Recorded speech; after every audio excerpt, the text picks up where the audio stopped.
السلام علیکم۔ پیغام کے تمام ناظرین کو میری طرف سے خوش آمدید۔ فقیہ ابو اللیث نے اپنی کتاب بستان میں لکھا ہے کہ جماع کے لیے سب سے بہتر وقت رات کا آخر حصہ ہے، کیونکہ اول شب میں معدہ غذا سے پر ہوتا ہے۔ حضرت عائشہ صدیقہ رضی اللہ تعالیٰ عنہ کے حوالے سے حضرت امام غزالی رحمہ اللہ نے احیاء العلوم میں تحریر فرمایا ہے کہ حضرت صلی اللہ علیہ وسلم جب آخر شب میں وتر پڑھ چکتے تھے تو اگر آپ کو حاجت اپنی ازواج کی ہوتی تو ان سے قربت فرماتے، ورنہ جائے نماز پر لیٹ جاتے، یہاں تک کہ حضرت بلال رضی اللہ تعالیٰ عنہ آپ کو نماز کی اطلاع دیتے۔ صاحب احیاء العلوم کے نزدیک اول شب میں صحبت مکروہ ہے، بعین خیال کہ تمام شب ناپاکی کی حالت میں سونا پڑے گا۔ طب نبوی میں بھی بھرے پیٹ صحبت کرنے کو منع فرمایا گیا ہے، کیونکہ اول شب میں معدہ غذا سے پر ہوتا ہے۔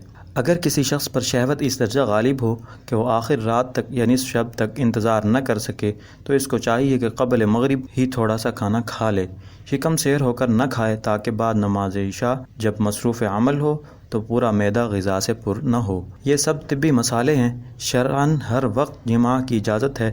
نبی کریم صلی اللہ علیہ وسلم سے بھی اول شب اور دن کے مختلف اوقات میں صحبت کرنا ثابت ہے۔ صحبت کے وقت کے چند مختصر آداب۔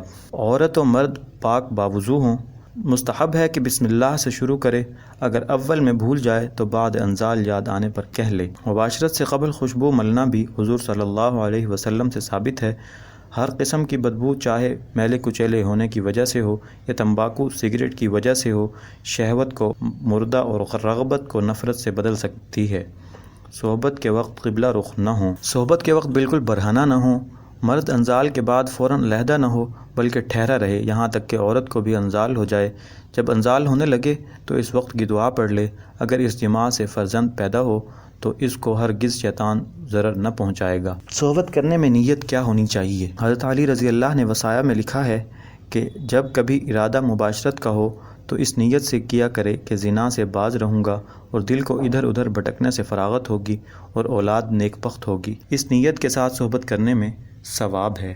پیارے ناظرین، امید ہے آپ کو ہماری آج کی ویڈیو ضرور پسند آئی ہوگی۔ اگر آپ کو آج کی ہماری یہ ویڈیو پسند آئی ہے تو آپ سے گزارش ہے کہ آپ ہمارے چینل پیغام ضرور سبسکرائب کر لیں اور ساتھ ہی لگے بیل کے بٹن کو بھی پریس کر دیں تاکہ آپ کے پاس ہماری آنے والی مزید معلوماتی ویڈیوز کا نوٹیفیکیشن بر وقت پہنچتا رہے۔ سبسکرائب کے ساتھ ساتھ ہماری ویڈیوز کو لائک اور شیئر بھی کریں اور اپنی قیمتی رائے کا اظہار کمنٹس میں ضرور کریں۔ کمنٹس میں آپ اپنے سوالات بھی ہم تک پہنچا سکتے ہیں۔ اللہ تعالیٰ آپ کو اپنے حفظ و امان میں رکھے، آمین۔